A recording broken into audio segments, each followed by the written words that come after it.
दोस्तों, हर हर महादेव। शिव पुराण रुद्र संहिता पंचम युद्ध खंड अध्याय 47-59। नंदीश्वर द्वारा शुक्राचार्य का अपहरण और शिव द्वारा उनका निगला जाना। 100 वर्ष के बाद शुक्र का शिवलिंग के रास्ते बाहर निकलना। शिव द्वारा उनका शुक्र नाम रखा जाना। शुक्र द्वारा जपे गए मृत्युंजय मंत्र और शिवाष्टोत्तर शतनाम स्तोत्र का वर्णन। शिव द्वारा अंधक को वर प्रदान। व्यास जी ने पूछा, महाबुद्धिमान सनत कुमार जी, जब वह महान भयंकर एवं रोमांचकारी संग्राम चल रहा था, उस समय त्रिपुरारी शंकर ने दैत्य गुरु विद्वान शुक्राचार्य को निगल लिया था। यह घटना मैंने संक्षेप में ही सुनी थी, अब आप उसे विस्तार पूर्वक वर्णन कीजिए। पिनाकधारी शिव के उदर में जाकर उन महायोगी शुक्राचार्य ने क्या किया था? शंभू की जठराग्नि ने उन्हें जलाया क्यों नहीं? भृगुनंदन बुद्धिमान शुक्र भी तो कल्पांतकालीन अग्नि के समान उग्र तेजस्वी थे। वे शंभू के जठरपंज से कैसे निकले? उन्होंने कैसे और कितने काल तक आराधना की थी? तात, उन्हें जो मृत्यु का शमन करने वाली पराविद्या प्राप्त हुई थी, वह विद्या कौन सी है जिससे मृत्यु का निवारण हो जाता है? मुने, लीला विहारी देवाधिदेव भगवान शंकर के त्रिशूल से छूटे हुए अंधक को गुणाध्यक्षता की प्राप्ति कैसे हुई? तात, मुझे शिवलीलामृत श्रवण करने की विशेष लालसा है, अतः आप मुझ पर कृपा करके वह सारा वृतांत पूर्ण रूप से वर्णन कीजिए। ब्रह्मा जी कहते हैं, अमित तेजस्वी व्यास जी के इन वचनों को सुनकर सनत कुमार शिव जी के चरण कमलों का स्मरण करके कहने लगे। सनत कुमार जी ने कहा, मुनिव, भगवान शंकर के प्रमथों की जब अत्यंत विजय होने लगी, तब अंधक घबराकर शुक्राचार्य जी की शरण में गया और उसने गिड़गिड़ाकर मृत संजीवनी विद्या के द्वारा मरे हुए असुरों को जीवित करने की प्रार्थना की। इस पर शुक्राचार्य ने शरणागत धर्म की रक्षा करना उचित समझा। फिर तो वे युद्धस्थल में गए और आदरपूर्वक विद्या के स्वामी शंकर का स्मरण करके एक एक दैत्य पर मृत संजीवनी विद्या का प्रयोग करने लगे। उस विद्या का प्रयोग होते ही वे सभी दैत्य दानव वीर एक साथ ही हथियार लिए हुए इस प्रकार उठ खड़े हुए मानो अभी सोकर उठे हों। जैसे पूर्णतया अभ्यस्त किया हुआ वेद समर भूमि में बादल और श्रद्धापूर्वक ब्राह्मणों को दिया हुआ धन आपत्ति के समय तुरंत प्रकट हो जाता है, उसी प्रकार वे उठ खड़े हुए। शुक्राचार्य के संजीवनी प्रयोग से जब बड़े बड़े दानव जीवित होकर प्रमथों को बुरी तरह मारने लगे, तब प्रमथों ने जाकर प्रमथेश्वरेश शिव को यह समाचार सुनाया। तब शिवजी ने कहा, नंदन, तुम अभी तुरंत ही जाओ और दैत्यों के बीच से द्विज श्रेष्ठ शुक्राचार्य को उसी प्रकार उठा लाओ जैसे बाज लवा को उठा ले जाता है। सनत कुमार जी कहते हैं, महर्षि, वृषभध्वज के यों कहने पर नंदी सांड के समान बड़े जोर से गरजे और तुरंत ही सेना को लांघकर उस स्थान पर जा पहुंचे जहां भृगुवंश के दीपक शुक्राचार्य विराजमान थे।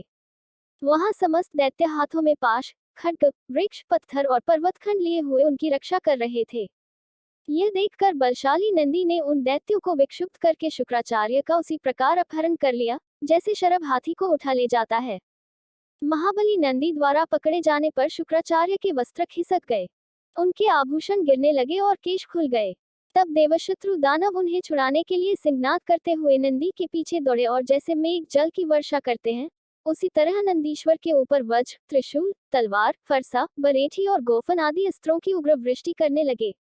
तब उस देवासुर संग्राम के विकराल रूप धारण करने पर गणाधिराज नंदी ने अपने मुख की आग से सैकड़ों शस्त्रों को भस्म कर दिया और उन भृगुनंदन को दबोचकर शत्रुदल को व्यथित करते हुए वे शिवजी के समीप आ पहुंचे तथा शीघ्र ही उन्हें निवेदित करते हुए बोले, भगवान, ये शुक्राचार्य उपस्थित हैं। तब भूतनाथ देवाधिदेव शंकर ने पवित्र पुरुष द्वारा प्रदान किए हुए उपहार की भांति शुक्राचार्य को पकड़ लिया और बिना कुछ कहे उन्हें फल की तरह मुख में डाल लिया। उस समय समस्त असुर उच्च स्वर से हाहाकार करने लगे। व्यास जी, जब गिरिजेश्वर ने शुक्राचार्य को निगल लिया, तब दैत्यों की विजय की आशा जाती रही। उस समय उनकी दशा सूंडरहित गजराज, सींगहीन सांड, मस्तक विहीन देह, अध्ययन रहित ब्राह्मण, उद्यमहीन प्राणी, भाग्यहीन के उद्यम, पतिरहित स्त्री, फलवर्जित बाण, पुण्यहीनों की आयु, व्रतरहित वेदाध्ययन, एकमात्र वैभव शक्ति के बिना निष्फल हुए कर्म समूह, शूरताहीन क्षत्रिय और सत्य के बिना धर्म समुदाय की भांति शोचनीय हो गई। दैत्यों का सारा उत्साह जाता रहा। तब अंधक ने महान दैक प्रकट करते हुए अपने शूरवीरों को बहुत उत्साहित किया और कहा, वीरों, जो रणांगन छोड़कर भाग जाते हैं, उनकी ख्याति अपयश रूपी कालिमा से मलिन हो जाती है और उन्हें इस लोक में तथा परलोक में कहीं भी सुख नहीं मिलता। यदि पुनर्जन्म रूपी मल का अपहरण करने वाले धरा तीर्थ ऋण तीर्थ में अवगाहन कर लिया जाए तो अन्य तीर्थों में स्नान, दान और तप की क्या आवश्यकता है, अर्थात इनका फल रणभूमि में प्राण त्याग करने से ही प्राप्त हो जाता है। दैत्याज के इस वचन को पूर्ण रूप से धारण करके वे दैत्य तथा दानव रणभेरी बजाकर रणभूमि में प्रमथगणों पर टूट पड़े और उन्हें मथने लगे तथा बाण, खड्ग, वज्र सरीखे कठोर पत्थर, भुशुंडी, भिंदीपाल, शक्ति, भाले, फरसे, खटवांग, पट्टिश, त्रिशूल, लकुट और मुसलों द्वारा परस्पर प्रहार करते हुए भयंकर मारकाट मचाने लगे। इस प्रकार अत्यंत घमासान युद्ध हुआ। इसी बीच विनायक, स्कंद, नंदी, सोमनंदी, वीर नेगमिया और महाबली वैशाख आदि उग्रगणों ने त्रिशूल, शक्ति और बाण समूहों की धारावाहिक वर्षा करके अंधक को अंधा बना दिया। फिर तो प्रमथों तथा असुरों की सेनाओं में महान कोलाहल मच गया। उस घोर शब्द को सुनकर शंभू के उदर में स्थित शुक्राचार्य आश्रय रहित वायु की भांति निकलने का मार्ग ढूंढते हुए चक्कर काटने लगे। उस समय उन्हें रुद्र के उदर में पाताल सहित सातों लोक, ब्रह्मा, नारायण, इंद्र, आदित्य और अप्सराओं के विचित्र भुवन तथा वह प्रमथासुर संग्राम भी दीख पड़ा। इस प्रकार वे 100 वर्षों तक शिवजी की कुक्षी में चारों ओर भ्रमण करते रहे, परंतु उन्हें उसी प्रकार कोई छिद्र नहीं दीख पड़ा, जैसे दुष्ट की दृष्टि सदाचारी के छिद्र को नहीं देख पाती। तब भृगुनंदन ने शैवयोग का आश्रय ले एक मंत्र का जप किया। उस मंत्र के प्रभाव से वे शंभू के जठरपंजर से शुक्र रूप में लिंग मार्ग से बाहर निकले। तब उन्होंने शिवजी को प्रणाम किया। गौरी ने उन्हें पुत्र रूप में स्वीकार कर लिया और विघ्नरहित बना दिया। तदनंतर करुणासागर महेश्वर भृगुनंदन शुक्राचार्य को वीर्य के रास्ते निकला हुआ देखकर मुस्कुराते हुए बोले।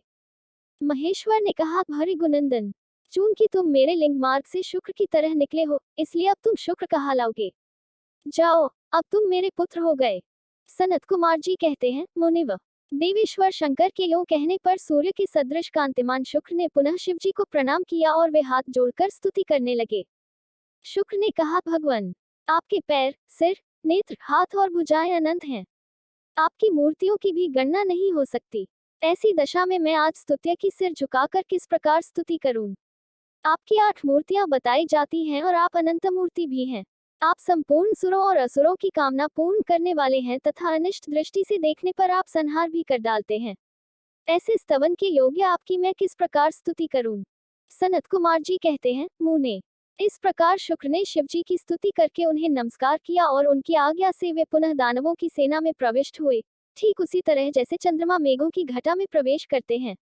व्यास जी, इस प्रकार रणभूमि में शंकर ने जिस तरह शुक्र को निगल लिया था, वह वृतांत तो तुम्हें सुना दिया। अब शंभू के उदर में शुक्र ने मंत्र का जप किया था। मंत्र का जप करके शुक्र शंभू के जठरपंजर से लिंग के रास्ते उत्कट वीर्य की तरह निकले थे। उस समय गौरी ने उन्हें पुत्र रूप से अपनाया और जगदीश्वर शिव ने अजर अमर बना दिया। तब वे दूसरे शंकर के सदृश शोभा पाने लगे। 3000 वर्ष व्यतीत होने के पश्चात वे ही वेदनिधि मुनिवर शुक्र पुनः इस भूतल पर महेश्वर से उत्पन्न हुए। उस समय उन्होंने धैर्यशाली एवं तपस्वी दानवराज अंधक को देखा। उसका शरीर सूख गया था और वह त्रिशूल पर लटका हुआ परमेश्वर शिव का ध्यान कर रहा था। वह शिवजी के 108 नामों का इस प्रकार स्मरण कर रहा था। शिवजी के 108 नाम व उसका अर्थ, महादेव देवताओं में महान, विरूपाक्ष विकराल नेत्रों वाले, चंद्रार्थकृत शेखर, मस्तक पर अर्धचंद्र धारण करने वाले, अमृत अमृत स्वरूप, शाश्वत सनातन, स्थाणु समाधिस्थ होने पर ठूंठ के समान स्थिर, नीलकंठ, गले में नील चिन्ह धारण करने वाले, पिनाकी पिनाक नामक धनुष धारण करने वाले, वृषभाक्ष वृषभ के नेत्र सरीखे विशाल नेत्रों वाले, महाज्ञेय महान, रूप से जानने योग्य पुरुष, अंतर्यामी, सर्वकामद, संपूर्ण कामनाओं को पूर्ण करने वाले, कामारी, कामदेव के शत्रु, कामदहन, कामदेव को दग्ध कर देने वाले, कामरूप, इच्छानुसार रूप धारण करने वाले, कपटी, विशाल जटाओं वाले, विरूप, विकराल रूपधारी, गिरीश, गिरिव, कैलाश पर शयन करने वाले, भीम, भयंकर रूप वाले, श्रीकी, बड़े बड़े जबड़ों वाले, रक्तवासक लाल वस्त्रधारी, योगी, योग के ज्ञाता, कालदहन, काल को भस्म कर देने वाले, त्रिपुरग्न, त्रिपुरों के संहार करता, कपाली, कपाल धारण करने वाले, गुव्रत, जिनका व्रत प्रकट नहीं होता, गुप्त मंत्र, गोपनीय मंत्रों वाले, गंभीर गंभीर स्वभाव वाले, भावगोचर, भक्तों की भावना के अनुसार प्रकट होने वाले, अनिमादि गुणाधार, अनिमा आदि सिद्धियों के अधिष्ठान, त्रिलोकैश्वर्यदायक, त्रिलोकी का ऐश्वर्य प्रदान करने वाले, वीर बलशाली, वीरहंता, शत्रु वीरों को मारने वाले, घोर दुष्टों के लिए भयंकर, विरूप, विकट रूप धारण करने वाले, मांसल, मोटे ताजे शरीर वाले, पटु, निपुण, महामांसाद, श्रेष्ठ फल का गूदा खाने वाले, उन्मत्त मत वाले, भैरव काल भैरव स्वरूप, महेश्वर देवेश्वरों में भी श्रेष्ठ। त्रैलोक्य द्रावण, त्रिलोकी का विनाश करने वाले, लुब्ध स्वजनों के लोभी। लुब्धक महाव्याघ्र स्वरूप, यज्ञ सूदन दक्ष यज्ञ के विनाशक। कृत्तिकासुतयुक्त, कृततिकाओं के पुत्र, स्वामी कार्तिक से युक्त। उन्मत्त, उन्मत्त का सा वेश धारण करने वाले, कृत्तिवासा गजासुर के चमड़े को ही वस्त्र रूप में धारण करने वाले। गजकृत्य परिधान, हाथी का चर्म लपेटने वाले, क्षुब्ध भक्तों का कष्ट देखकर क्षुब्ध हो जाने वाले। भुजगभूषण, सर्पों को भूषण रूप में धारण करने वाले, दतालम, भक्तों के अवलंबदाता। वेताल, वेताल स्वरूप, घोर घोर, शाकिनी पूजित, शाकिनियों द्वारा स्माराधित। अघोर, अघोर पथ के प्रवर्तक, घोर दैत्याग्न, भयंकर दैत्यों के संहारक। घोर घोष, भीषण शब्द करने वाले, वनस्पति, वनस्पति स्वरूप। भस्मांग, शरीर में भस्म रमाने वाले, जटिल, जटाधारी, शुद्ध, परम पावन। भेरुन, शतसेवित, सैकड़ों भेरुन नामक पक्षियों द्वारा सेवित। भूतेश्वर, भूतों के अधिपति, भूतनाथ, भूतगणों के स्वामी। पंचभूताश्रित, पंचभूतों को आश्रय देने वाले, खग गगन विहारी। क्रोधित, क्रोधयुक्त, निष्ठुर, दुष्टों पर कठोर व्यवहार करने वाले। चंड, प्रचंड पराक्रमी, चंडीश, चंडी के प्राणनाथ। चंडिका प्रिय, चंडिका के प्रियतम, चंडतुंड, अत्यंत कुपित मुख वाले। गरुत्मान, गरुड़ स्वरूप, खंग स्वरूप। शव भोजन, शव का भोग लगाने वाले, लिलिहान, क्रोध होने पर जीभ लपल पाने वाले। महारौद्र, अत्यंत भयंकर, मृत्यु, मृत्यु स्वरूप, मृत्योर गोचर, मृत्यु की भी पहुंच से परे। मृत्यु, मृत्यु, मृत्यु के भी काल, महासेन, विशाल सेना वाले, कार्तिकेय स्वरूप। श्मशानारण्यवासी, शमशान एवं अरण्य में विचरने वाले, राग प्रेम स्वरूप। विराग, आसक्ति रहित, रागांध, प्रेम में मस्त रहने वाले। वीतराग, वैरागी, शतार्ची, तेज की असंख्य चिन्हगारियों से युक्त।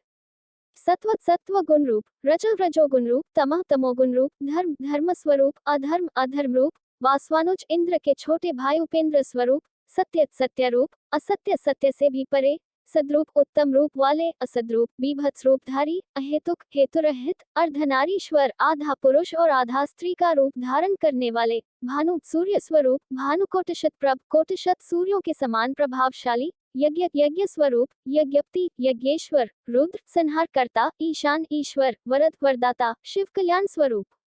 परमात्मा शिव की इन 108 मूर्तियों का ध्यान करने से वह दानव उस महान भय से मुक्त हो गया।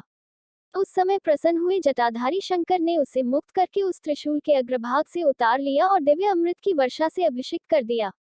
तत्पश्चात महात्मा महेश्वर उसने जो कुछ किया था, उस सब का सांत्वना पूर्वक वर्णन करते हुए उस महादैत्य अंधक से बोले। ईश्वर ने कहा, हे दैत्येंद्र, मैं तेरे इंद्रिय निग्रह, नियम, शौर्य और धैर्य से प्रसन्न हो गया हूँ, अतः सुव्रत, अब तू कोई वर मांग ले। दैत्यों के राजाधिराज, तूने निरंतर मेरी आराधना की है, इससे तेरा सारा कलमश धुल गया और अब तू वर पाने के योग्य हो गया है। इसीलिए मैं तुझे वर देने के लिए आया हूँ, क्योंकि 3000 वर्षों तक बिना खाए पिए प्राण धारणा किए रहने से तूने जो पुण्य कमाया है, उसके फलस्वरूप तुझे सुख की प्राप्ति होनी चाहिए। सनत कुमार जी कहते हैं, मुने। यह सुनकर अंधक ने भूमि पर अपने घुटने टेक दिए और फिर वह हाथ जोड़कर कांपता हुआ भगवान उमापति से बोला। अंधक ने कहा, भगवान, आपकी महिमा जाने बिना मैंने पहले रणांगन में हर्ष गदगद वाणी से आपको जो दीन, हीन तथा नीच से नीच कहा है और मूर्खतावश्लोक में जो जो निंदित कर्म किया है, प्रभु, उस सबको आप अपने मन में स्थान न दे, अर्थात उसे भूल जाएं। महादेव, मैं अत्यंत ओछा और दुखी हूँ। मैंने कामदोषवश पार्वती के विषय में भी जो दूषित भावना कर ली थी, उसे आप क्षमा कर दें। आपको तो अपने कृपण, दुखी एवं दीन भक्त पर सदा ही विशेष दया करनी चाहिए। मैं उसी तरह का एक दीन भक्त हूँ और आपकी शरण में आया हूँ। देखिए, मैंने आपके सामने अंजलि बांध रखी है, अब आपको मेरी रक्षा करनी चाहिए। ये जगतजननी पार्वती देवी भी मुझ पर प्रसन्न हो जाएं और सारे क्रोध को त्याग कर मुझे कृपा दृष्टि से देखे। चंद्रशेखर, कहाँ तो इनका भयंकर क्रोध और कहाँ मैं तुच्छ दैत्य। चंद्रमौली, मैं किसी प्रकार उसको सहन नहीं कर सकता। शंभो, कहाँ तो परम उदार आप और कहाँ बुढ़ापा, मृत्यु तथा काम क्रोध आदि दोषों के वशीभूत मैं। महेश्वर, आपके ये युद्धकला निपुण महाबली वीर पुत्र मेरी कृपणता पर विचार करके अब क्रोध के वशीभूत मत हो। तुषार, हार, चंद्र किरण, शंख, कुंद पुष्प और चंद्रमा के से वर्ण वाले शिव, मैं इन पार्वती को गुरुता के गौरववश नित्य मात्र दृष्टि से देखूं। मैं नित्य आप दोनों का भक्त बना रहूं। देवताओं के साथ होने वाला मेरा वैर दूर हो जाए तथा मैं शांतचित हो योग चिंतन करता हुआ गुणों के साथ निवास करूं। महेशान, आपकी कृपा से मैं उत्पन्न हुए इस विरोधी दानव भाव का पुनः कभी स्मरण न करूं, वही उत्तम वर मुझे प्रदान कीजिए। सनत कुमार जी कहते हैं, मुनिसतम। इतनी बात कहकर वह दैत्यराज माता पार्वती की ओर देखकर त्रिनेत्र शंकर का ध्यान करता हुआ मौन हो गया। तब रुद्र ने उसकी ओर कृपा दृष्टि से देखा। उनकी दृष्टि पड़ते ही उसे अपने पूर्व वृतांत तथा अद्भुत जन्म का स्मरण हो आया। उस घटना का स्मरण होते ही उसका मनोरथ पूर्ण हो गया। फिर तो माता पिता उमा महेश्वर को प्रणाम करके वह कृतकृत्य हो गया। उस समय पार्वती तथा बुद्धिमान शंकर ने उसका मस्तक सूंघकर प्यार किया। इस प्रकार अंधक ने प्रसन्न हुए चंद्रशेखर से अपना सारा मनोरथ प्राप्त कर लिया। मुने, महादेव जी की कृपा से अंधक को जिस प्रकार परम सुखद गणाध्यक्ष पद प्राप्त हुआ था, वह सारा का सारा पुरातन वृतांत मैंने सुना दिया और मृत्युंजय मंत्र का भी वर्णन कर दिया। यह मंत्र मृत्यु का विनाशक और संपूर्ण कामनाओं का फल प्रदान करने वाला है। इसे प्रयत्न पूर्वक जपना चाहिए। शिव पुराण रुद्र संहिता पंचम युद्ध खंड अध्याय 50। शुक्राचार्य की घोर तपस्या और इनका शिव जी को चित्तरत्न अर्पण करना तथा अष्टमूर्त्यष्टक स्तोत्र द्वारा उनका स्तवन करना, शिव जी का प्रसन्न होकर उन्हें मृत संजीवनी विद्या तथा अन्यान्य वर प्रदान किया। सनत कुमार जी कहते हैं, व्यास जी, मुनि व शुक्राचार्य को शिव से मृत्युंजय नामक मृत्यु का प्रशमन करने वाली परा विद्या किस प्रकार प्राप्त हुई थी, अब उसका वर्णन करता हूँ। सुनो, पूर्व काल की बात है। इन भृगुनंदन ने वाराणसीपुरी में जाकर प्रभावशाली विश्वनाथ का ध्यान करते हुए बहुत काल तक घोर तप किया था। वेद व्यास जी, उस समय उन्होंने वही एक शिवलिंग की स्थापना की और उसके सामने ही एक परम रमणीय कूप तैयार कराया। फिर प्रयत्नपूर्वक उन देवेश्वर को 1,00,000 बार द्रोण भर पंचामृत से तथा बहुत से सुगंधित द्रव्यों से स्नान कराया। फिर 1,000 बार परम प्रीतिपूर्वक चंदन, यक्ष करदम, एक प्रकार का अंगलेप, जो कपूर, अगुरु, कस्तूरी और कंकोल को मिलाकर बनाया जाता है, और सुगंधित उपटन का उस लिंग पर अनुलेप किया।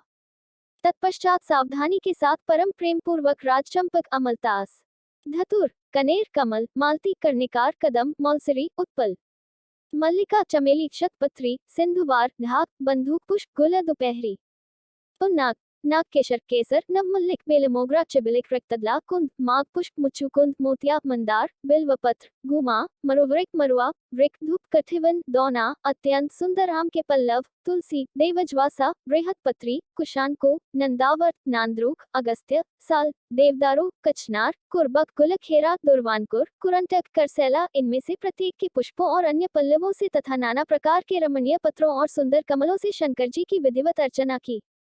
उन्हें बहुत से उपहार समर्पित किए तथा शिवलिंग के आगे नाचते हुए शिव सहस्त्रनाम एवं अन्यान्य स्तोत्रों का गान करके शंकर जी का स्तवन किया। इस प्रकार शुक्राचार्य 5,000 वर्षों तक नाना प्रकार के विधि विधान से महेश्वर का पूजन करते रहे। परंतु जब उन्हें थोड़ा सा भी वर देने के लिए उद्यत होते नहीं देखा, तब उन्होंने एक दूसरे अत्यंत दुस्सह एवं घोर नियम का आश्रय लिया। उस समय शुक्र ने इंद्रियों सहित मन के अत्यंत चंचलता रूपी महान दोष को बारंबार भावना रूपी जल से प्रक्षालित किया। इस प्रकार चित्तरत्न को निर्मल करके उसे पिनाकधारी शिव के अर्पण कर दिया और स्वयं घूमकंड का पान करते हुए तप करने लगे। इस प्रकार उनके 1 सहस्त्र वर्ष और बीत गए। तब भृगुनंदन शुक्र को यों दृढ़चित्त से घोर तप करते देखकर महेश्वर उन पर प्रसन्न हो गए। फिर तो दक्षकन्या पार्वती के स्वामी साक्षात विरूपाक्ष शंकर, जिनके शरीर की कांति सहस्त्रों सूर्यों से भी बढ़कर थी, उस लिंग से निकलकर शुक्र से बोले। महेश्वर ने कहा, महाभाग भृगुनंदन, तुम तो तपस्या की निधि हो। महामुने, मैं तुम्हारे इस अविच्छिन्न तप से विशेष प्रसन्न हूँ। भार्गव, तुम अपना सारा मनोवांछित वर मांग लो, मैं प्रीतिपूर्वक तुम्हारा सारा मनोरथ पूर्ण कर दूंगा। अब मेरे पास तुम्हारे लिए कोई वस्तु अदेय नहीं रह गई है। सनत कुमार जी कहते हैं, मुने, शंभु के इस परम सुखदायक एवं उत्कृष्ट वचन को सुनकर शुक्र प्रसन्न हो आनंद समुद्र में निमग्न हो गए। उन कमल नयन द्विजवर शुक्र का शरीर परमानंद जनित रोमांच के कारण पुलकायमान हो गया। तब उन्होंने हर्षपूर्वक शंभु के चरणों में प्रणाम किया। उस समय उनके नेत्र हर्ष से खिल उठे थे। फिर वे मस्तक पर अंजलि रखकर जय जयकार करते हुए अष्टमूर्तिधारी पृथ्वी, जल, अग्नि, वायु, आकाश, यजमान, चंद्रमा और सूर्य, इन 8 में अधिष्ठित शर्व, भव, रुद्र, उग्र, भीम, पशुपति, महादेव और ईशान, ये अष्टमूर्तियों के नाम हैं। वरदायक शिव की स्तुति करने लगे। भार्गव ने कहा, सूर्य स्वरूप भगवान, आप त्रिलोकी का हित करने के लिए आकाश में प्रकाशित होते हैं और अपनी इन किरणों से समस्त अंधकार को अभिभूत करके रात में विचरने वाले असुरों का मनोरथ नष्ट कर देते हैं। जगदीश्वर, आपको नमस्कार है। घोर अंधकार के लिए चंद्र स्वरूप शंकर। आप अमृत के प्रवाह से परिपूर्ण तथा जगत के सभी प्राणियों के नेत्र हैं। आप अपनी अमर्याद तेजोमय किरणों से आकाश में और भूतल पर अपार प्रकाश फैलाते हैं, जिससे सारा अंधकार दूर हो जाता है। आपको प्रणाम है। आप पावन पथ योगमार्ग का आश्रय लेने वालों की सदा गति तथा उपास्य देव हैं। भुवन जीवन, आपके बिना भला इस लोक में कौन जीवित रह सकता है। सर्पकुल के संतोषदाता, आप निश्चल वायु रूप से संपूर्ण प्राणियों की वृद्धि करने वाले हैं। आपको अभिवादन है। विश्व के एकमात्र पावन कर्ता, आप शरणागत रक्षक और अग्नि की एकमात्र शक्ति हैं। पावक आपका ही स्वरूप है। आपके बिना मृतकों का वास्तविक दिव्य कार्य दाह आदि नहीं हो सकता। जगत के अंतरात्मा, आप प्राण शक्ति के दाता, जगत स्वरूप और पद पद पर शांति प्रदान करने वाले हैं। आपके चरणों में मैं सिर झुकाता हूँ। जल स्वरूप परमेश्वर, आप निश्चय ही जगत के पवित्रकर्ता और चित्र विचित्र सुंदर चरित्र करने वाले हैं। विश्वनाथ, जल में अवगाहन करने से आप विश्व को निर्मल एवं पवित्र बना देते हैं, इसलिए आपको नमस्कार है।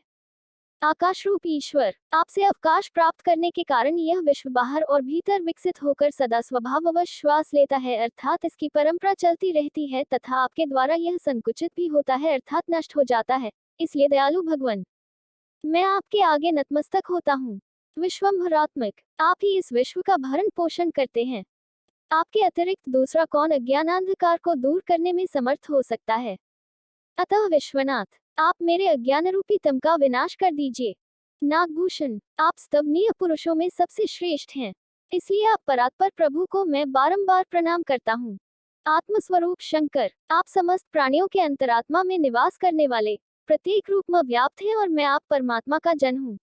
अष्टमूर्ते, आपकी इन रूप परंपराओं से यह चराचर विश्व विस्तार को प्राप्त हुआ है, अतः मैं सदा से आपको नमस्कार करता हूँ। मुक्त पुरुषों के बंध हो, आप विश्व के समस्त प्राणियों के स्वरूप, प्रणतजनों के संपूर्ण योगक्षेम का निर्वाह करने वाले और परमार्थ स्वरूप हैं। आप अपनी इन अष्टमूर्तियों से युक्त होकर इस फैले हुए विश्व को भली भांति विस्तृत करते ही, अतः आपको मेरा अभिवादन है। सनत कुमार जी कहते हैं, मुनिव, भृगुनंदन शुक्र ने इस प्रकार अष्टमूर्त्यष्टक स्तोत्र द्वारा शिव जी का स्तवन करके भूमि पर मस्तक रखकर उन्हें बारंबार प्रणाम किया। जब अमित तेजस्वी भार्गव ने महादेव की इस प्रकार स्तुति की, तब शिवजी ने चरणों में पड़े हुए उन द्विजवर को अपनी दोनों भुजाओं से पकड़कर उठा लिया और परम प्रेम पूर्वक मेघ गर्जन की सी गंभीर एवं मधुर वाणी में कहा। उस समय शंकर जी के दांतों की चमक से सारी दिशाएं प्रकाशित हो उठी थी। महादेव जी बोले, विप्रवर कवे, तुम मेरे पावन भक्त हो। तात, तुम्हारे इस उग्र तप से, उत्तम आचरण से, लिंग स्थापन जन्य पुण्य से, लिंग की आराधना करने से, चित्त का उपहार प्रदान करने से, पवित्र अटल भाव से, अविमुक्त महाक्षेत्र काशी में पावन आचरण करने से मैं तुम्हें पुत्र रूप से देखता हूँ। अतः तुम्हारे लिए मुझे कुछ भी अदेय नहीं है। तुम अपने इसी शरीर से मेरी उदरदरी में प्रवेश करोगे और मेरे श्रेष्ठ इंद्रिय मार्ग से निकलकर पुत्र रूप में जन्म ग्रहण करोगे। महाशुचे, मेरे पास जो मृत संजीवनी नाम की निर्मल विद्या है, जिसका मैंने ही अपने महान तपोबल से निर्माण किया है, उस महामंत्र रूपा विद्या को आज मैं तुम्हें प्रदान करूंगा। क्योंकि तुम पवित्र तप की निधि हो, अतः तुम में उस विद्या को धारण करने की योग्यता वर्तमान है। तुम नियमपूर्वक जिस जिसके उद्देश्य से विद्येश्वर की इस श्रेष्ठ विद्या का प्रयोग करोगे, वह निश्चय ही जीवित हो जाएगा, यह सर्वथा सत्य है। तुम आकाश में अत्यंत दीप्तिमान तारा रूप से स्थित होगे। तुम्हारा तेज सूर्य और अग्नि के तेज का भी अतिक्रमण कर जाएगा। तुम ग्रहों में प्रधान माने जाओगे। जो स्त्री अथवा पुरुष तुम्हारे सम्मुख रहने पर यात्रा करेंगे, उनका सारा कार्य तुम्हारी दृष्टि पड़ने से नष्ट हो जाएगा।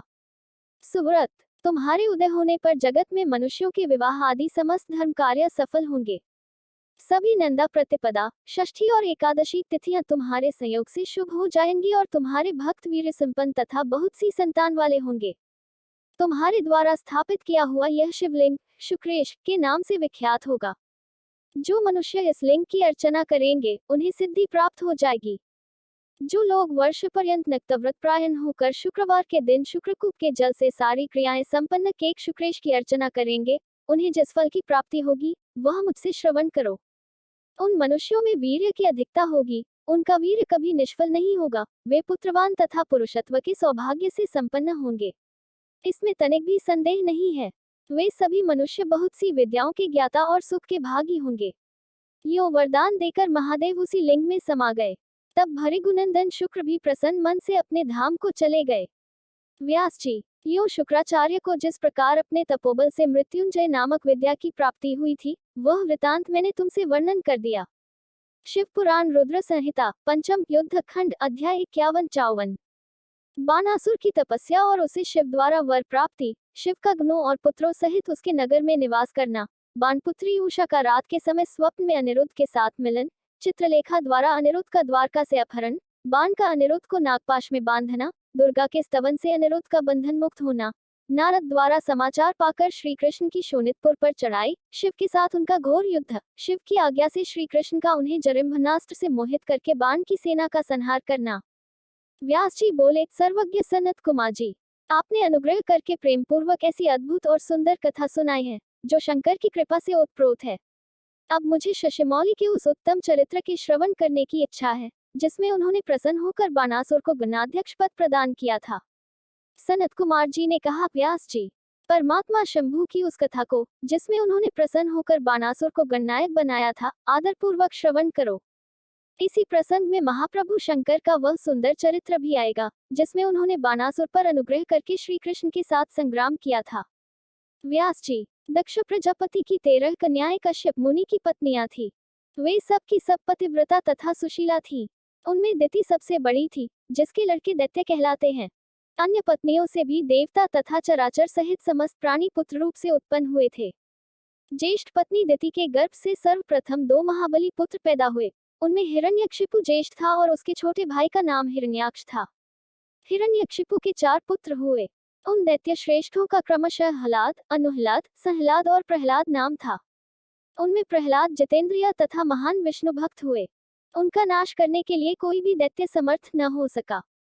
प्रहलाद का पुत्र विरोचन हुआ। वह दानियों में सर्वश्रेष्ठ था। उसने विप्रोरूप से याचना करने वाले इंद्र को अपना सिर ही दे डाला था।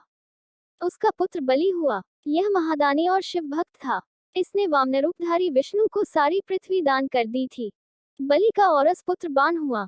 वह शिव भक्त, मानी, उदार, बुद्धिमान, सत्यप्रतिज्ञ और सहस्त्रों का दान करने वाला था। उस असुरराज ने पूर्वकाल में त्रिलोकी को तथा त्रिलोकाधिपतियों को बलपूर्वक जीतकर शोणितपुर में अपनी राजधानी बनाया और वहीं रहकर राज्य करने लगा। उस समय देवगण शंकर की कृपा से उस शिव भक्त बानासुर के किंक के समान हो गए थे। उसके राज्य में देवताओं के अतिरिक्त और कोई प्रजा दुखी नहीं थी। शत्रु धर्म का बर्ताव करने वाले देवता शत्रुतावशी कष्ट झेल रहे थे। एक समय वह महासुर अपनी सहस्त्रों भुजाओं से ताली बजाता हुआ तांडव नृत्य करके महेश्वर शिव को प्रसन्न करने की चेष्टा करने लगा। उसके उस नृत्य से भक्तवत्सल शंकर संतुष्ट हो गए। फिर उन्होंने परम प्रसन्न हो उसकी ओर कृपादृष्टि से देखा। भगवान शंकर तो संपूर्ण लोकों के स्वामी, शरणागत वत्सल और भक्तवान कल्पतरु ही ठहरे। उन्होंने बलिनंदन महासुर बाण को वर देने की इच्छा प्रकट की। मुने, बलिनंदन महादैत्य बाण शिव भक्तों में श्रेष्ठ और परम बुद्धिमान था। उसने परमेश्वर शंकर को प्रणाम करके उनकी स्तुति की और कहा। बानासुर बोला, प्रभो, आप मेरे रक्षक हो जाइए और पुत्रों तथा गणों सहित मेरे नगर के अध्यक्ष बनकर सर्वथा प्रीति का निर्वाह करते हुए मेरे पास ही निवास कीजिए। सनत कुमार जी कहते हैं, महर्षि, वह बलिपुत्र बाण निश्चय ही शिवजी की माया से मोह में पड़ गया था, इसीलिए उसने मुक्ति प्रदान करने वाले दुराराध्य महेश्वर को पाकर भी ऐसा वर मांगा। तब ऐश्वर्यशाली भक्तवत्सल शंभु उसे वह वर देकर पुत्रों और गणों के साथ प्रेम पूर्वक वही निवास करने लगे। एक बार बानासुर को बड़ा ही गर्व हो गया। उसने तांडव नृत्य करके शंकर को संतुष्ट किया। जब बानासुर को यह ज्ञात हो गया कि पार्वती वल्लभ शिव प्रसन्न हो गए हैं, तब वह हाथ जोड़कर सिर झुकाए हुए बोला। बानासुर ने कहा, देवाधिदेव महादेव, आप समस्त देवताओं के शिरोमणि हैं। आपकी ही कृपा से मैं बलि हुआ हूँ। अब आप मेरा उत्तम वचन सुनिए। देव, आपने जो मुझे 1000 भुजाएं प्रदान की हैं, ये तो अब मुझे महान भारस्वरूप लग रही हैं। क्योंकि इस त्रिलोकी में मुझे आपके अतिरिक्त अपनी जोड़ का और कोई योद्धा ही नहीं मिला। इसलिए वृषध्वज, युद्ध के बिना इन पर्वत सरीखी सहस्त्रों भुजाओं को लेकर मैं क्या करूं? मैं अपनी इन परिपुष्ट भुजाओं की खुजली मिटाने के लिए युद्ध की लालसा से नगरों तथा पर्वतों को चूर्ण करता हुआ दिग्गजों के पास गया, परंतु वे भी भयभीत होकर भाग खड़े हुए। मैंने यम को योद्धा, अग्नि को महान कार्य करने वाला, वरुण को गौओं का पालन करता गोपाल, कुबेर को गजाध्यक्ष, निवृत्ति को सैरंध्री और इंद्र को जीतकर सदा के लिए करत बना लिया है। महेश्वर, अब मुझे किसी ऐसे युद्ध के प्राप्त होने की बात बताइए जिसमें मेरी ये भुजाएं या तो शत्रुओं के हाथों से छूटे हुए शस्त्रास्त्रों से जर्जर होकर गिर जाएं अथवा हजारों प्रकार से शत्रु की भुजाओं को ही गिराएं। यही मेरी अभिलाषा है, इसे पूर्ण करने की कृपा करें। सनत कुमार जी कहते हैं, मुनिश्रेष्ठ। उसकी बात सुनकर भक्त बाधापहारी तथा महामन्यु स्वरूप रुद्र को कुछ क्रोध आ गया। तब वे महान अद्भुत अट्टहास करके बोले। रुद्र ने कहा, अरे अभिमानी, संपूर्ण दैत्यों के कुल में नीच, तुझे सर्वथा धिक्कार है, धिक्कार है। तू बलि का पुत्र और मेरा भक्त है, तेरे लिए ऐसी बात कहना उचित नहीं है। अब तेरा दर्प चूर्ण होगा। तुझे शीघ्र ही मेरे समान बलवान के साथ अकस्मात महान भीषण युद्ध प्राप्त होगा। उस संग्राम में तेरी ये पर्वत सरीखी भुजाएं जलौनी लकड़ी की तरह शस्त्रास्त्रों से छिन्न भिन्न होकर भूमि पर गिरेंगी। तेरे आयुधागार पर स्थापित तेरा जो यह मनुष्य के सिर वाला मयूर ध्वज फहरा रहा है, इसका जब वायु भय के बिना ही पतन हो जाएगा, तब तू अपने चित्त में समझ लेना कि वह महान भयानक युद्ध आ पहुंचा है। उस समय तू घोर संग्राम का निश्चय करके अपनी सारी सेना के साथ वहां जाना। इस समय तू अपने महल को लौट जा, क्योंकि इसी में तेरा कल्याण है। दुर्मते, वहां तुझे प्रसिद्ध बड़े बड़े उत्पात दिखाई देंगे। यूं कहकर गर्वहारी भक्तवत्सल भगवान शंकर चुप हो गए। सनत कुमार जी कहते हैं, मुने, यह सुनकर बाणासुर ने दिव्य पुष्पों की कलियों से अंजलि भरकर रुद्र की अभ्यर्चना की और फिर उन महादेव को प्रणाम करके वह अपने घर को लौट गया। तदनंतर किसी समय दैववश उसका वह ध्वज अपने आप टूटकर गिर गया। यह देखकर बाणासुर हर्षित हो युद्ध के लिए उद्यत हो गया। वह अपने हृदय में विचार करने लगा कि कौन सा युद्ध प्रेमी योद्धा किस देश से आएगा, जो नाना प्रकार के शस्त्रास्त्रों का पारगामी विद्वान होगा और मेरी शस्त्रों भुजाओं को ईंधन की तरह काट डालेगा तथा मैं भी अपने अत्यंत तीखे शस्त्रों से उसके सैकड़ों टुकड़े कर डालूंगा। इसी समय शंकर की प्रेरणा से वह काल आ गया। एक दिन बाणासुर की कन्या उषा वैशाख मास में माधव की पूजा करके मांगलिक श्रृंगार से सुसज्जित हो रात के समय अपने गुप्त अंतःपुर में सो रही थी। उसी समय वह स्त्रीभाव कामभाव प्राप्त हो गई। तब देवी पार्वती की शक्ति से उषा को स्वप्न में श्री कृष्ण के पौत्र अनिरुद्ध का मिलन प्राप्त हुआ। जागने पर वह व्याकुल हो गई और उसने अपनी सखी चित्रलेखा से स्वप्न में मिले हुए उस पुरुष को ला देने के लिए कहा। तब चित्रलेखा ने कहा, देवी, तुमने स्वप्न में जिस पुरुष को देखा है, उसे भला मैं कैसे ला सकती हूँ, जबकि मैं उसे जानती ही नहीं। उसके यूं कहने पर दैत्य कन्या उषा प्रेमांध होकर मरने पर उतारू हो गई। तब उस दिन उसकी उस सखी ने उसे बचाया। मुनिश्रेष्ठ, कुंभान की पुत्री चित्रलेखा बड़ी बुद्धिमती थी। वह बांतन्या उषा से पुनः बोली। चित्रलेखा ने कहा, सखी, जिस पुरुष ने तुम्हारे मन का अपहरण किया है, उसे बताओ तो सही। वह यदि त्रिलोकी में कहीं भी होगा तो मैं उसे लाऊंगी और तुम्हारा कष्ट दूर करूंगी। सनत कुमार जी कहते हैं, महर्षि, यूं कहकर चित्रलेखा ने वस्त्र के पर्दे पर देवताओं, दैत्यों, दानवों, गंधर्वों, सिद्धों, नागों और यक्ष आदि के चित्र अंकित किए। फिर वह मनुष्यों का चित्र बनाने लगी। उनमें वृषनिवंशियों का प्रकरण आरंभ होने पर उसने शूर, वसुदेव, राम, कृष्ण और नरश्रेष्ठ प्रद्युम्न का चित्र बनाया। फिर जब उसने प्रद्युम्न नंदन अनिरुद्ध का चित्र खींचा, तब उसे देखकर उषा लज्जित हो गई। उसका मुख अवनत हो गया और हृदय हर्ष से परिपूर्ण हो गया। उषा ने कहा, सखी, रात में जो मेरे पास आया था और जिसने शीघ्र ही मेरे चित्तरूपी रत्न को चुरा लिया है, वह चोर पुरुष यही है। तदनंतर उषा के अनुरोध करने पर चित्रलेखा ज्येष्ठ कृष्ण चतुर्दशी को तीसरे पहर द्वारकापुरी पहुंचकर क्षण मात्र में ही पलंग पर बैठे हुए अनिरुद्ध को महल में से उठा लाई। वह दिव्य योगिनी थी। उषा अपने प्रियतम को पाकर प्रसन्न हो गई। इधर अंतःपुर के द्वार की रक्षा करने वाले बेतधारी पहरेदारों ने चेष्टाओं से तथा अनुमान से इस बात को लक्ष्य कर लिया। उन्होंने एक दिव्य शरीरधारी, दर्शनीय, साहसी तथा सम्रप्रिय नवयुवक को कन्या के साथ दोषीलता का आचरण करते हुए देख भी लिया। उसे देखकर कन्या के अंतःपुर की रक्षा करने वाले उन महाबली पुरुषों ने बलिपुत्र बाणासुर के पास जाकर सारी बातें निवेदन करते हुए कहा। द्वारपाल बोले, देव, पता नहीं आपके अंतःपुर में बलपूर्वक प्रवेश करके कौन पुरुष छिपा हुआ है। वह इंद्र तो नहीं है, जो वेश बदलकर आपकी कन्या का उपभोग कर रहा है। महाबाहु दानवराज, उसे यहाँ देखिए, देखिए और जैसा उचित समझे वैसा कीजिए। इसमें हम लोगों का कोई दोष नहीं है। सनत कुमार जी कहते हैं, मुनिश्रेष्ठ, द्वारपालों का वह वचन तथा कन्या के दूषित होने का कथन सुनकर महाबली दानवराज बाण आश्चर्यचकित हो गया। तदनंतर वह कुपित होकर अंतःपुर में जा पहुंचा।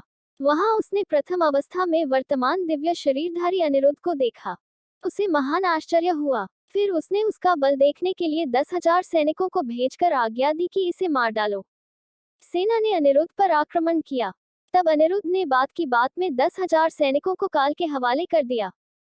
फिर तो असंख्य सेना पर सेना आने लगी और अनिरुद्ध उन्हें काल का ग्रास बनाने लगे। तदनंतर उन्होंने बानासुर का वध करने के लिए एक शक्ति हाथ में ली, जो कालाग्नि के समान भयंकर थी। फिर उसी से रथ की बैठक में बैठे हुए बानासुर पर प्रहार किया। उसकी गहरी चोट खाकर वीरवार बाण उसी क्षण घोड़ों सहित वहीं अंतर्धान हो गया। फिर महावीर बलिपुत्र बानासुर ने, जो महान बल संपन्न तथा शिव भक्त था, छलपूर्वक नागपाश से अनिरुद्ध को बांध लिया। इस प्रकार उन्हें बांधकर और पिंजरे में कैद करके वह युद्ध से उपराम हो गया। तत्पश्चात बाण कुपित होकर महाबली सूतपुत्र से बोला। बानासुर ने कहा, सूतपुत्र, घास फूस से ढके हुए आगाध कुएं में धकेलकर इस पापी को मार डाल। अधिक क्या कहूं, इसे सर्वथा मार ही डालना चाहिए। सनत कुमार जी कहते हैं, मुने। उसकी यह बात सुनकर उत्तम मंत्रियों से श्रेष्ठ धर्मबुद्धि निशाचर कुंभांड ने बानासुर से कहा। कुंभांड बोला, देव, थोड़ा विचार तो कीजिए। मेरी समझ से तो वह कर्म करना उचित नहीं प्रतीत होता, क्योंकि इसके मारे जाने पर अपना आत्मा ही आहत हो जाएगा। पराक्रम में तो यह विष्णु के समान दिख रहा है। जान पड़ता है, आप पर कुपित होकर चंद्रचूड़ ने अपने उत्तम तेज से इसे बढ़ा दिया है।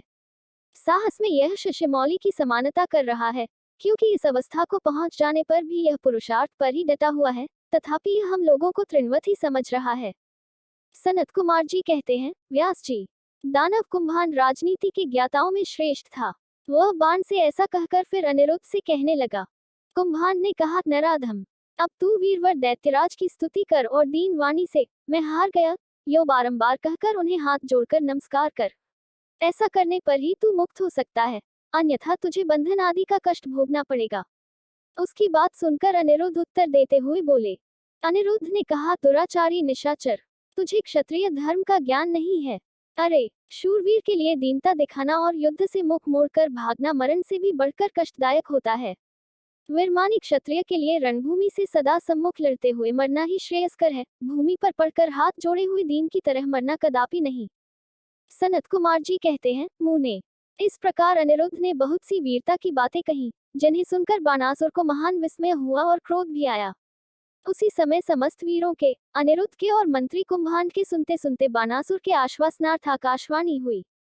आकाशवाणी ने कहा, महाबली बाण, तुम बलि के पुत्र हो, अतः थोड़ा विचार तो करो।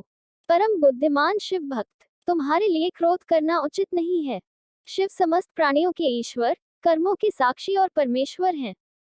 यह सारा चराचर जगत उन्हीं के अधीन है। वे ही सदा रजोगुण, सत्वगुण और तमोगुण का आश्रय लेकर ब्रह्मा, विष्णु और रुद्र रूप से लोकों की सृष्टि, भरण पोषण और संहार करते हैं। वे सर्वांतर्यामी, सर्वेश्वर, सबके प्रेरक, सर्वश्रेष्ठ, विकार रहित, अविनाशी, नित्य और मायाधीश होने पर भी निर्गुण हैं। बलि के श्रेष्ठ पुत्र, उनकी इच्छा से निर्बल को भी बलवान समझना चाहिए। महामते, मन में यो विचार कर स्वस्थ हो जाओ। नाना प्रकार की लीलाओं के रचने में निपुण भक्तवत्सल भगवान शंकर गर्व को मिटा देने वाले हैं। वे इस समय तुम्हारे गर्व को चूर कर देंगे। अनिरुद्ध ने कहा, शरणागत वत्सले, आप यश प्रदान करने वाली हैं, आपका रोष बड़ा उग्र होता है। देवी, मैं नागपाश से बंधा हुआ हूँ और नागों की विषग्वाला से संतप्त हो रहा हूँ, अतः शीघ्र पधारिए और मेरी रक्षा कीजिए। सनत कुमार जी कहते हैं, मुनीश्वर, जब अनिरुद्ध ने पिसे हुए काले कोयले के समान कृष्ण वर्ण वाली काली को इस प्रकार संतुष्ट किया, तब ज्येष्ठ कृष्ण चतुर्दशी की महारात्रि में वहां प्रकट हुई। उन्होंने उन सर्परूपी भयानक बाणों को भस्मसात करके अपने बलिष्ठ मुक्कों के आघात से उस नागपंज को विदीर्ण कर दिया। इस प्रकार दुर्गा ने अनिरुद्ध को बंधन मुक्त करके उन्हें पुनः अंतःपुर में पहुंचा दिया और स्वयं वही अंतर्धान हो गई। इस प्रकार शिव की शक्ति स्वरूपा देवी की कृपा से अनिरुद्ध कष्ट से छूट गए, उनकी सारी व्यथा मिट गई और वे सुखी हो गए। तदनंतर प्रद्युम्न नंदन अनिरुद्ध शिव शक्ति के प्रताप से विजयी हो अपनी प्रिया बांतन्या को पाकर परम हर्षित हुए और अपनी प्रियतमा उस उषा के साथ पूर्ववत सुखपूर्वक विहार करने लगे। इधर पौत्र अनिरुद्ध के अदृश्य हो जाने तथा नारद जी के मुख से उसके बानासुर के द्वारा नागपाश से बांधे जाने का समाचार सुनकर 12 अक्षौहिणी सेना के साथ प्रद्युम्न आदि वीरों को साथ ले भगवान श्री कृष्ण ने शोणितपुर पर चढ़ाई कर दी। उधर भगवान श्री रुद्र भी अपने भक्त के पक्ष में सज धज कर आ डटे। फिर तो श्री कृष्ण और श्री शिव का बड़ा भयानक युद्ध हुआ। दोनों ओर से ज्वर छोड़े गए। अंत में श्री कृष्ण ने स्वयं श्रीरुद्र के पास आकर उनका स्तवन करके कहा, सर्वव्यापी शंकर, आप गुणों से निर्लिप्त होकर भी गुणों से ही गुणों को प्रकाशित करते हैं। गिरिशाय भूमन, आप स्वप्रकाश हैं। जिनकी बुद्धि आपकी माया से मोहित हो गई है, वे स्त्री, पुत्र, ग्रह आदि विषयों में आसक्त होकर डैकसागर में डूबते उतराते हैं। जो अजितेंद्रिय पुरुष प्रारब्धवश इस मनुष्य जन्म को पाकर भी आपके चरणों में प्रेम नहीं करता, वह शोचनीय तथा आत्मवंचक है। आप गर्वहारी हैं, आपने ही तो इस गर्वीले बाण को शाप दिया था, अतः आपकी ही आज्ञा से मैं बाणासुर की भुजाओं का छेदन करने के लिए यहाँ आया हूँ। महादेव, आप इस युद्ध से निवृत्त हो जाइए। प्रभु, मुझे बाण की भुजाओं को काटने के लिए आज्ञा प्रदान कीजिए, जिससे आपका शाप व्यर्थ न हो। महेश्वर ने कहा, तात, आपने ठीक ही कहा है कि मैंने ही इस दैत्यराज को शाप दिया है और मेरी ही आज्ञा से आप बाणासुर की भुजाएं काटने के लिए यहाँ पधारे हैं, किंतु रमानाथ, हरे, क्या करूं, मैं तो सदा भक्तों के ही अधीन रहता हूँ। ऐसी दशा में वीर, मेरे देखते बाण की भुजाएं कैसे काटी जा सकती हैं? इसलिए मेरी आज्ञा से आप पहले जरिम्भनास्त्र द्वारा मुझे जरिम्भित कर दीजिए, तत्पश्चात अपना अभीष्ट कार्य संपन्न कीजिए और सुखी होइए। सनत कुमार जी कहते हैं, मुनीश्वर, शंकर जी के यों कहने पर शारंगपाणि श्रीहरि को महान विस्मय हुआ। वे अपने युद्ध स्थान पर आकर परम आनंदित हुए। व्यास जी, तदनंतर नाना प्रकार के अस्त्रों के संचालन में निपुण श्रीहरि ने तुरंत ही अपने धनुष पर जरिम्भनास्त्र का संधान करके उसे पिनाकपाणि शंकर पर छोड़ दिया। इस प्रकार श्री कृष्ण जरिम्भनास्त्र द्वारा जरिम्भित हुए शंकर को मुंह में डालकर खड्ग, गदा और रिष्टि आदि से बाण की सेना का संहार करने लगे। शिव पुराण रुद्र संहिता पंचम युद्ध खंड अध्याय 55-56। श्री कृष्ण द्वारा बाण की भुजाओं का काटा जाना। सिर काटने के लिए उद्यत हुए श्री कृष्ण को शिव का रोकना और उन्हें समझाना। श्री कृष्ण का परिवार समेत द्वारका को लौट जाना। बाण का तांडव नृत्य द्वारा शिव को प्रसन्न करना। शिव द्वारा उसे अन्यान्य वरदानों के साथ महाकालत्व की प्राप्ति। सनत कुमार जी कहते हैं, महाप्राज्ञ व्यास जी, लोकलीला का अनुसरण करने वाले श्री कृष्ण और शंकर की उस परम अद्भुत कथा को श्रवण करो। तात, जब भगवान रूत लीलावश पुत्रों तथा गुणों सहित सो गए, तब दैत्यराज बाण श्री कृष्ण के साथ युद्ध करने के लिए प्रस्थित हुआ। उस समय कुंभांड उसके अश्वों की बागडोर संभाले हुए था और वह नाना प्रकार के शस्त्रास्त्रों से सज्जित था। फिर वह महाबली बलिपुत्र भीषण युद्ध करने लगा। इस प्रकार उन दोनों में चिरकाल तक बड़ा घोर संग्राम होता रहा, क्योंकि विष्णु के अवतार श्री कृष्ण शिवरूपी थे और उधर बलवान बाणासुर उत्तम शिव भक्त था। मुनीश्वर, तदनंतर वीर्यवान श्री कृष्ण, जिन्हें शिव की आज्ञा से बल प्राप्त हो चुका था, चिरकाल तक बाण के साथियों युद्ध करके अत्यंत कुपित हो उठे। तब शत्रुवीरों का संहार करने वाले भगवान श्री कृष्ण ने शंभु के आदेश से शीघ्र ही सुदर्शन चक्र द्वारा बाण की बहुत सी भुजाओं को काट डाला। अंत में उसकी अत्यंत सुंदर 4 भुजाएं ही अवशेष रह गईं और शंकर की कृपा से शीघ्र ही उसकी व्यथा भी मिट गई। जब बाण की स्मृति लुप्त हो गई और वीरभाव को प्राप्त हुए श्री कृष्ण उसका सिर काट लेने के लिए उद्यत हुए, तब शंकर जी मोह निद्रा को त्याग कर उठ खड़े हुए और बोले। रूत ने कहा, देवकी नंदन, आप तो सदा से मेरी आज्ञा का पालन करते आए हैं। मैंने पहले आपको जिस काम के लिए आज्ञा दी थी, वह तो आपने पूरा कर दिया। अब बाण का शिरच्छेदन मत कीजिए और सुदर्शन चक्र को लौटा लीजिए। मेरी आज्ञा से यह चक्र सदा मेरे भक्तों पर अमोघ रहा है। गोविंद, मैंने पहले ही आपको युद्ध में अनिवार्य चक्र और जय प्रदान की थी, अब आप इस युद्ध से निवृत्त हो जाइए। लक्ष्मीश, पूर्व काल में भी तो अपने मेरी आज्ञा के बिना दधीच, वीरवर रावण और तारकाक्ष आदि के पुरों पर चक्र का प्रयोग नहीं किया था। जनार्दन, आप तो योगीश्वर, साक्षात परमात्मा और संपूर्ण प्राणियों के हित में रत रहने वाले हैं। आप स्वयं ही अपने मन से विचार कीजिए। मैंने इसे वर दे रखा है कि तुझे मृत्यु का भय नहीं होगा। मेरा वह वचन सदा सत्य होना चाहिए। मैं आप पर परम प्रसन्न हूँ। हरे, बहुत दिन पूर्व यह गर्व से भरकर उन्मत्त हो उठा और अपने आप को भूल गया था। तब अपनी भुजाएं खुजलाता हुआ यह मेरे पास पहुंचा और बोला, मेरे साथ युद्ध कीजिए। तब मैंने इसे शाप देते हुए कहा, थोड़े ही समय में तेरी भुजाओं का छेदन करने वाला आएगा, तब तेरा सारा गर्व गल जाएगा। मेरी ही आज्ञा से तेरी भुजाओं को काटने वाले ये श्रीहरि आए हैं। अब आप युद्ध बंद कर दीजिए और वर वधू को साथ ले अपने घर को लौट जाइए। यूं कहकर महेश्वर ने उन दोनों में मित्रता करा दी और उनकी आज्ञा ले वे पुत्रों और गणों के साथ अपने निवास स्थान को चले गए। सनत कुमार जी कहते हैं, मुने, शंभू का कथन सुनकर अक्षत शरीर वाले श्री कृष्ण ने सुदर्शन को लौटा और विजयश्री से सुशोभित हुए बाणासुर के अंतःपुर में पधारे। वहां उन्होंने उषा सहित अनिरुद्ध को आश्वासन दिया और बाण द्वारा दिए गए अनेक प्रकार के रत्न समूहों को ग्रहण किया। उषा की सखी परम योगिनी चित्रलेखा को पाकर तो श्री कृष्ण को महान हर्ष हुआ। इस प्रकार शिव के आदेशानुसार जब उनका सारा कार्य पूर्ण हो गया, तब वे श्रीहरि हृदय से शंकर को प्रणाम कर और बलिपुत्र बाणासुर की आज्ञा ले परिवार समेत अपनी पुरी को लौट गए। द्वारका में पहुंचकर उन्होंने गरुड़ को विदा कर दिया। फिर हर्षपूर्वक मित्रों से मिले और स्वेच्छानुसार आचरण करने लगे। इधर नंदीश्वर ने बाणासुर को समझाकर यह कहा, भक्त शार्दुल, तुम बारंबार शिवजी का स्मरण करो, वे भक्तों पर अनुकंपा करने वाले हैं, अतः उन आदि गुरु शंकर में मन समाहित करके नित्य उनका महोत्सव करो। सब द्वेष रहित हुआ महामनस्वी बाण नंदी के कहने से धैर्य धारण करके तुंथी शिवस्थान को गया। वहां पहुंचकर उसने नाना प्रकार के स्तोत्रों द्वारा शिवजी की स्तुति की और उन्हें प्रणाम किया। फिर वह पायदों से ठुमकी लगाते हुए और हाथों को घुमाते हुए नाना प्रकार के आलीढ़ और प्रत्यालीढ़ आदि प्रमुख स्थानकों द्वारा सुशोभित नृत्यों में प्रधान तांडव नृत्य करने लगा। उस समय वह हजारों प्रकार से मुख द्वारा बाजा बजा रहा था और बीच बीच में भौहों को मटकाकर तथा सिर को कपाकर सहस्त्रों प्रकार के भाव भी प्रकट करता जाता था। इस प्रकार नृत्य में मस्त हुए महाभक्त बाणासुर ने महान नृत्य करके नतमस्तक हो त्रिशूलधारी चंद्रशेखर भगवान रुद्र को प्रसन्न कर लिया। तब नाच गान के प्रेमी भक्तवत्सल भगवान हर्षित होकर बाण से बोले। रुद्र ने कहा, बलिपुत्र प्यारे बाण, तेरे नृत्य से मैं संतुष्ट हो गया हूँ, अतः दैत्येंद्र, तेरे मन में जो अभिलाषा हो उसके अनुरूप वर मांग ले। सनत कुमार जी कहते हैं, मुने शंभू की बात सुनकर दैत्यराज बाण ने इस प्रकार वर मांगा, मेरे घाव भर जाया, बाहुयुद्ध की क्षमता बनी रहे, मुझे अक्षय गणनायकत्व प्राप्त हो, शोणितपुर में उषापुत्र अर्थात मेरे दौहित्र का राज्य हो, देवताओं से तथा विशेष करके विष्णु से मेरा वैरभाव मिट जाए, मुझ में रजोगुण और तमोगुण से युक्त दूषित दैत्य भाव का पुनः उदय न हो, मुझ में सदा निर्विकार शंभु भक्ति बनी रहे और शिव भक्तों पर मेरा स्नेह और समस्त प्राणियों पर दया भाव रहे। यूं शंभु से वरदान मांगकर बलिपुत्र महासुर बाण अंजलि बांधे रुद्र की स्तुति करने लगा। उस समय उसके नेत्रों में प्रेम के आंसू छलक आए थे। तदनंतर जिसके सारे अंग प्रेम से प्रफुल्लित हो उठे थे, वह बलिनंदन बाणासुर महेश्वर को प्रणाम करके मौन हो गया। अपने भक्त बाण की प्रार्थना सुनकर भगवान शंकर, तुझे सब कुछ प्राप्त हो जाएगा, यूं कहकर वही अंतर्धान हो गए। तब शंभु की कृपा से महाकालत्व को प्राप्त हुआ रुद्र का अनुचर बाण परमानंद में निमग्न हो गया। व्यास जी, इस प्रकार मैंने संपूर्ण भुवनों में नित्य क्रीड़ा करने वाले समस्त गुरुजनों के भी सद्गुरु शूलपाणी भगवान शंकर का बाण विषयक चरित, जो परमोत्तम है, कर्णप्रिय मधुर वचनों द्वारा तुमसे वर्णन कर दिया।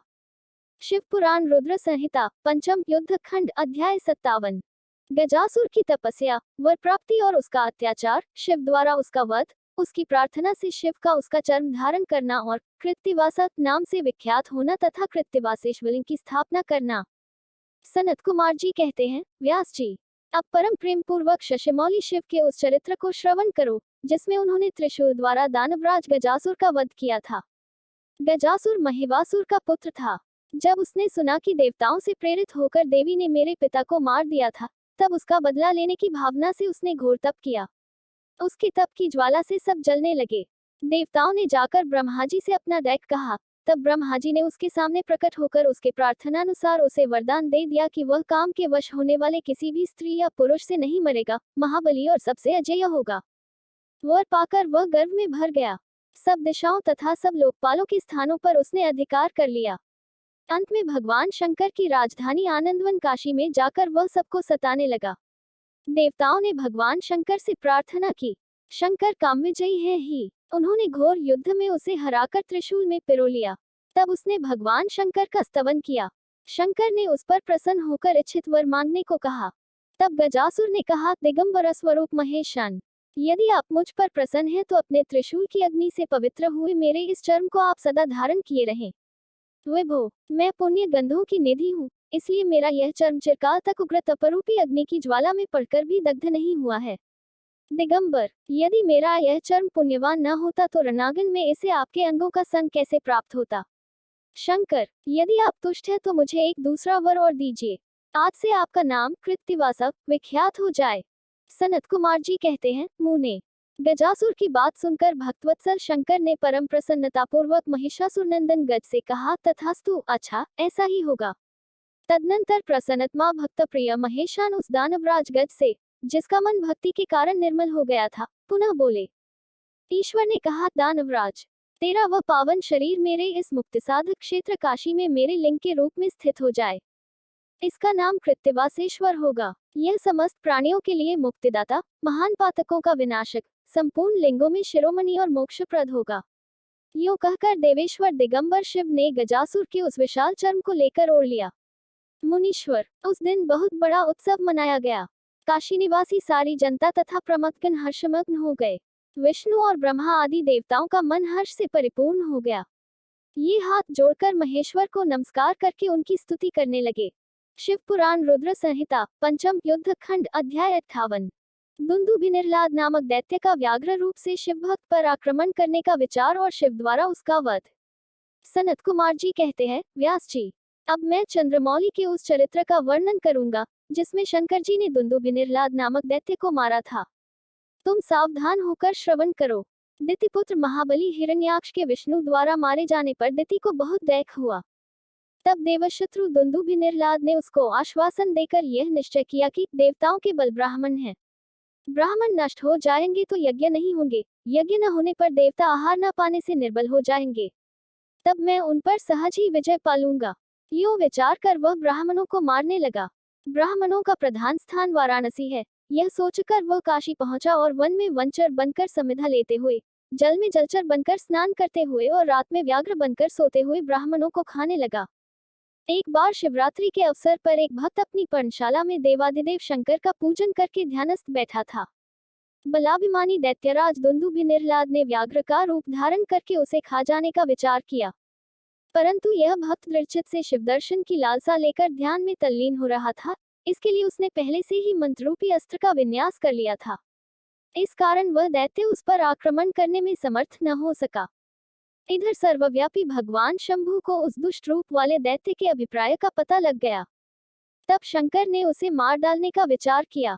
इतने में जो ही उस दैत्य ने व्याघ्र रूप से उस भक्त को अपना ग्रास बनाना चाहा, त्यों ही जगत की रक्षा के लिए मनुस्वरूप तथा भक्त रक्षण में कुशल बुद्धि वाले त्रिलोचन भगवान शंकर वहां प्रकट हो गए और उसे बगल में दबोचकर उसके सिर पर वज्र से भी कठोर घूंसे से प्रहार किया।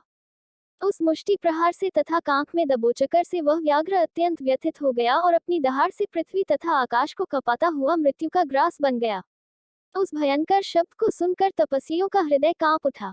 वे रात में ही उस शब्द का अनुसरण करते हुए उस स्थान पर आ पहुंचे।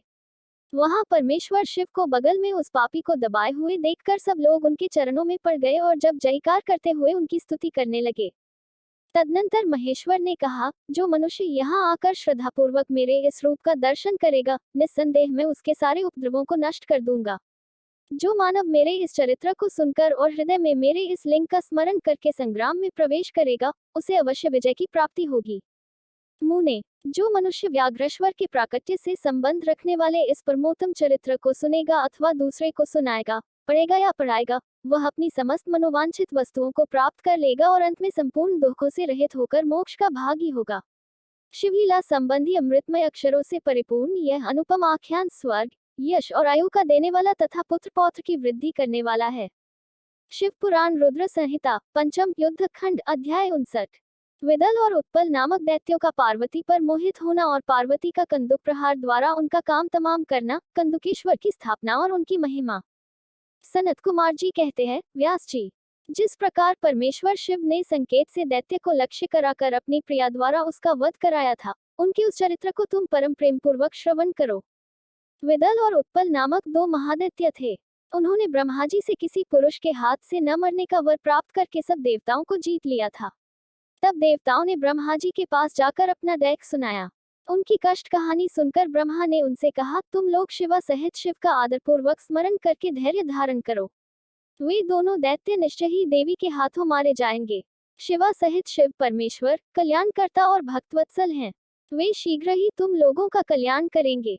सनत कुमार जी कहते हैं, मुने, देवों से यूं कहकर ब्रह्मा जी शिव का स्मरण करते हुए मौन हो गए।